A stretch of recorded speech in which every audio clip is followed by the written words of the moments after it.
you know, look, there's no way to, if I can be coy or euphemistic, there's no way to use that you can make America great again without California. No way. Well, California is like 45% of the global food supply.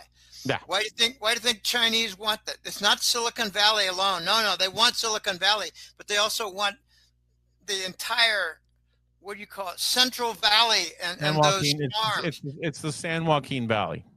Yeah, and they're not going to get it. I think the Chinese are going to get kicked out in the next 5 years. It's going to take a while, but I agree.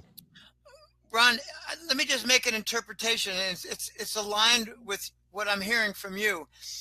Ripple decided to stay in California and San Francisco in particular because they knew they were going to run the show of replacing the dollar. That's right. Yep. And, Ethereum, hey, sorry, Caitlin, I like your basketball, but they don't have on-demand liquidity. They don't have fast transactions, and they don't have cheap transactions. Exactly. Ethereum's transactions with the gas fees are just, they're astronomically high. Listen, they've done a lot of good things. I mean, there's so many projects that are built on the Ethereum framework, but that's at some point in time that's going to come to an end, in my opinion. I think it's a dead end, but when you do a transfer, and believe me, I'm not an expert at this. I got wind of it from a friend of mine, and we talked about it for half an hour. When you're moving from your wallet to somebody else's wallet, or if you're using, if you're going from actually that's not so much the case. If you're talking about a transaction from your coin exchange account, like buying XRP and using Ethereum, or buying XRP and using Solana or using Bitcoin, you've got an ERC code, and the ERC code must be translated, must be communicated to the other side so they know what the ERC code is. Well, that's the Ethereum registry code. Mm-hmm. Ethereum's got the lock on coin exchange to coin exchange transactions and movement. And that's all well and good. But that's one reason the coin exchanges are slow, because Ethereum is slow, and it's not cheap. Okay, so you got high fees and you got slow movement because they're Ethereum. And I think this is an area that XRP might infiltrate, Ron. They're already infiltrating it. But that's why that's why places like Coinbase and Binance, when they came out with their own tokens. Now, their tokens are based on the Ethereum platform, their ERC20 tokens, but they are, it's what they call like Ethereum wrapped, right? So they can operate within the platform, but they're not subject to the high gas fees. And that's why, so you can buy tokens that are either so if you buy, there's several tokens out there, and one will be on the base chain, one will be on Ethereum chain, one will be on the Binance chain. Well, what that means is that it's all the same token, but there's different tokens are on different chains, if I understand that correctly. And when they're on the Ethereum wrapped chains, like the BNB or Base, then you don't have the high gas fees to get in and out. Now you have to use Binance, or you have to use Coinbase, but you don't have to pay the high gas fees. I love that term, gas fees, and that's why we hear things like T-Fuel. Those are your gas fees. Mm-hmm. And I might ask you to help me with something regarding Theta, because I'd like to get out of Theta. So this is another reason why XRP has to be a high value, is because it's deflationary. Every time that you do an XRP transaction, a tiny little bit of XRP is burned off. It's only 5 million I heard this from Schwartz and no, somebody else. Oh gosh, somebody talking about XRP who was very knowledgeable. They're burning 5 million XRP per year. Mm-hmm. Well, they got 100 billion. But I mean, that's not even 1/200th. That's 1/200th of a billion. But when you get the price to be super high, then it's essentially it'll be required to burn more. I don't think it's no. I think they're not going to burn as much. It'll burn less. Okay. I don't really understand the burn concept too well. That's something I need to understand better. But this is an educational process, and I'm moving along, Ron, and I'm becoming more knowledgeable. You're way more knowledgeable than you were a year ago. I'll tell you that. Yeah. Well, there's another contract. There's an executive at Ripple who's been there for over a year, like a technology vice president, and he came straight from the DTCC, the Depository Trust Clearing Corp. We might get the DCC, it doesn't roll off my tongue. We might get the DTCC lion's share of movement for CUSIP transactions behind the wall in stock and bond brokerage. Yeah. Well, you know who else they lured away was Rosie Rios. Rosie Rios was the Treasury Secretary under the Obama administration. Yes. And her name appears on almost 60 to 70% of the $100 bills in circulation right now. Yeah, I know. Okay, so we've got the inside track, and they did a very good job of lubricating the Congress. Yeah. Well, how many congressional members did not get something from Ripple? My humble opinion is that the lawsuit that was filed against XRP was a spectacle, total theater, and it was theater so that they had it for the most part. They had it ready to rock and roll in the United States. So Trump leaves for 4 years. And then while XRP's fighting this mysterious and mythological lawsuit against the SEC, meanwhile, they go out into the world and they start courting and getting all of these countries on board. And then Trump comes back, and now the whole thing is ready to go. Ron, I have my own image. And it's not so much a metaphor as it is an image.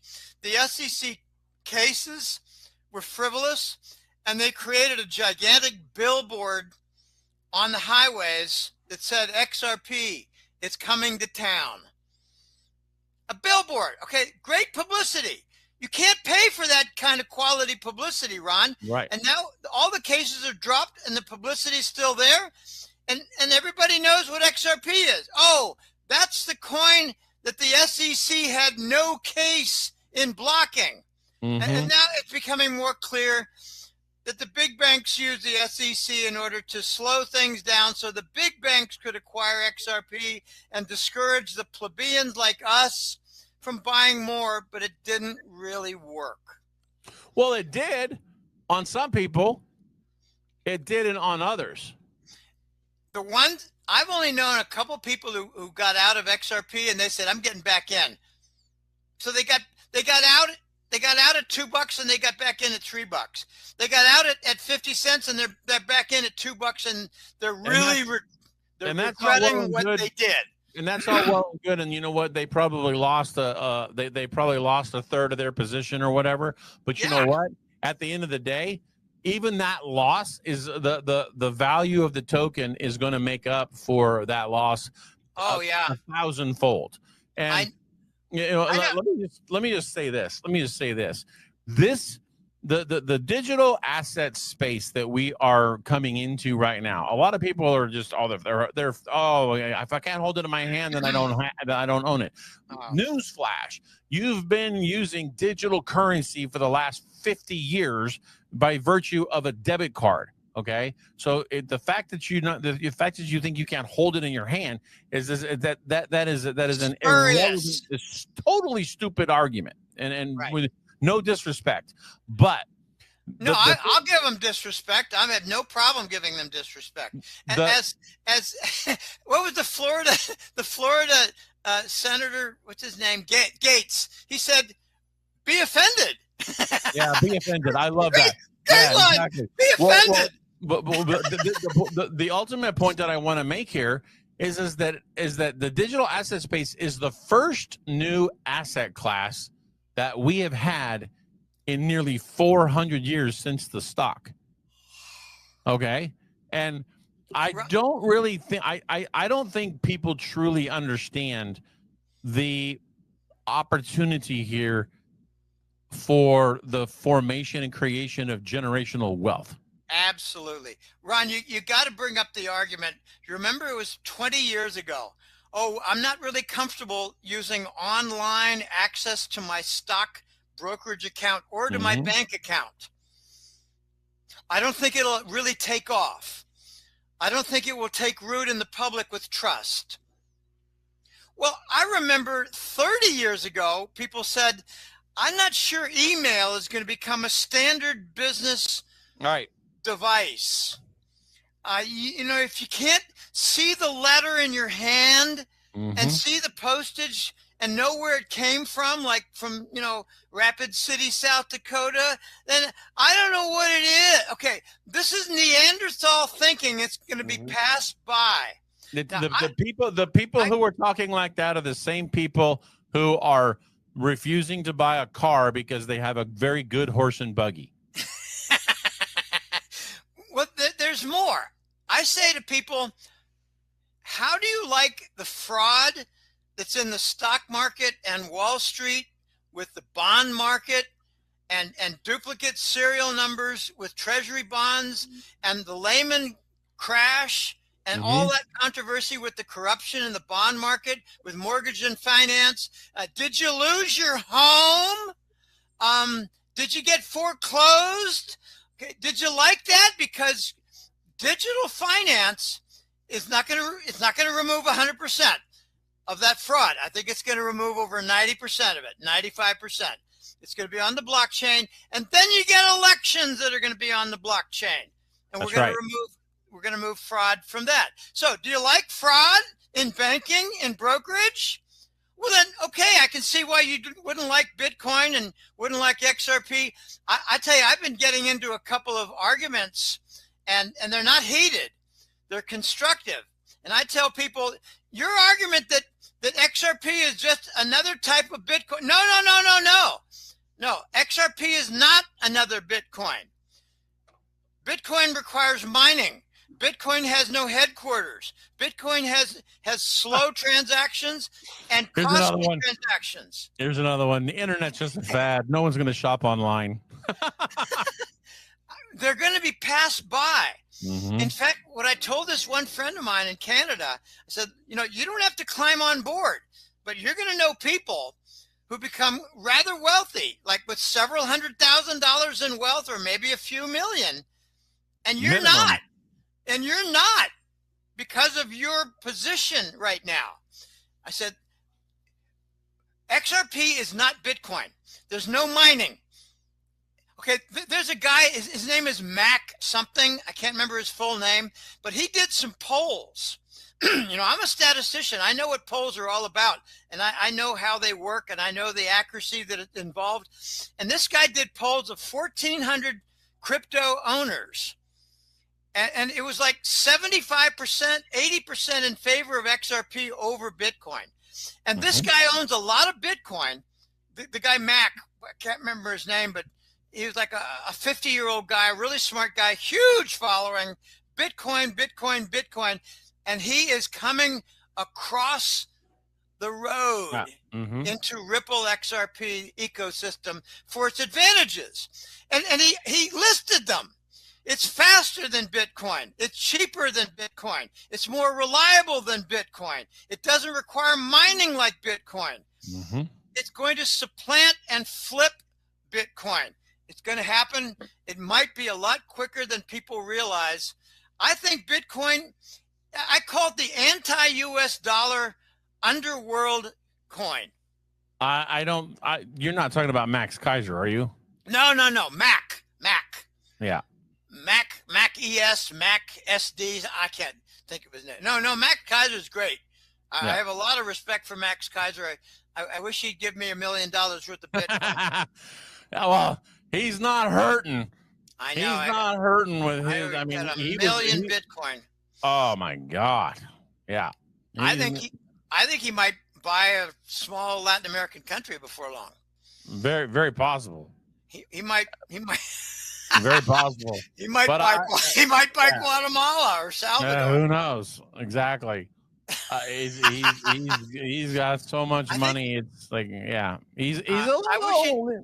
He's a little eccentric, though. Oh, of course he is. Who wouldn't be? So's Elon Musk. So what? Yeah. So are you. So are you. Yeah. We call it color. I have no problem. Hey, call me eccentric. Yeah. I'm good with that. I've been told something by 100 different clients, and paying clients and non-paying clients, followers, if you will. You're interesting to watch. You're colorful. You're interesting. You have facts at your fingertips. You make good arguments. Okay, we're not boring people, Ron. And if we're a little eccentric, then fine. So what? Do you want a boring guy who's not eccentric? Well, maybe not in the bedroom, because I get to be a little bit off the handle, not in the bedroom, but in relationships. I'm critical. I'm demanding. If you betray me, I will remember. I will forgive, but I will suspect that you'll do it again and again. Okay. I have a memory like an elephant. So do I. I have a lot of. Well, you have the weight of an elephant. Fuck you. By the way, I'm 180 pounds. I'm not that small. What are you down to, Ron? Do you mind talking about it? I was like, I think last time I got on there was like 280. 280. Okay. So, but I mean, I'm 6'2", and you wouldn't look at me and think that I was that way. I'm a big. Hey, I'm a big Scot. Okay, I'm a big Scottish guy. I'm not a big bone guy. This is. Anyway, yeah. Well, you're probably bigger boned. Okay. Well, I got it from my grandfather on my mother's side. Huh. So. Well, the next few months are going to be very important. We haven't talked about silver, but I remember telling people before June, that we're coming up against the moving averages. We're moving sideways in the price. We're coming up against the moving averages, and we're probably going to make a move toward 40, and we did. Well, now we're doing it again, Ron. We're probably going to go into August hibernation. There's nothing much happening. It's vacation time. Yep. In Europe, it's very truly vacation time. I remember on my honeymoon, I went through Turin, Italy. And nothing was open. Nothing. No restaurants, no little side, convenience store. Nothing was open. Okay. In the United States, it's largely the second half of August. Vacation time to go to the lake, time to go to the beach. I went to the North Carolina beach at Outer Banks. I'm not making this up. 25 times. I called it my Mecca. Sometimes in the last few years, when I was in the United States until 2007, I'd go in June, and then I'd go again in August to the Outer Banks. And I'd use the Kill Devil Hills library to check up my emails from clients. But this is before I had a very healthy growth spurt for the clientele. So it wasn't as difficult to manage. Right now it's more difficult. This is full-time work. I haven't had a vacation, Ron, in 8 years. I understand that. Somebody's in there said, "Oh, like great. Oh, yeah. So they said that I thought that Partain was French. Partain is not French. Partain is actually English, and but I'm Scottish on my mother's side. Armstrong is my mother's maiden name, and my grandmother's maiden name was Wallace. And if you have any doubts as to who, Wallace is also Scott. You never heard Scotch. of the, yeah, Scotch. William Scotch. Wallace. Yeah, as same Will. So Braveheart. I know. Yeah, exactly. Yeah, that he would be. So my Can't take away our freedom. Exactly. So Wallace is I'm my great grandfather, however many generations removed, would have been William Wallace's brother. Holy moly. Well, Willie is German. It's Wilhelm.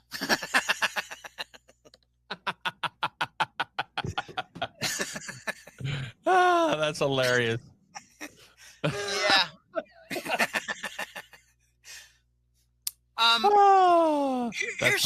Here's some trivia for you. What do Kaiser in Germany and Tsar in Russia have in common? They're both Caesar. They're Caesars. They're Caesars in their native languages. Yep.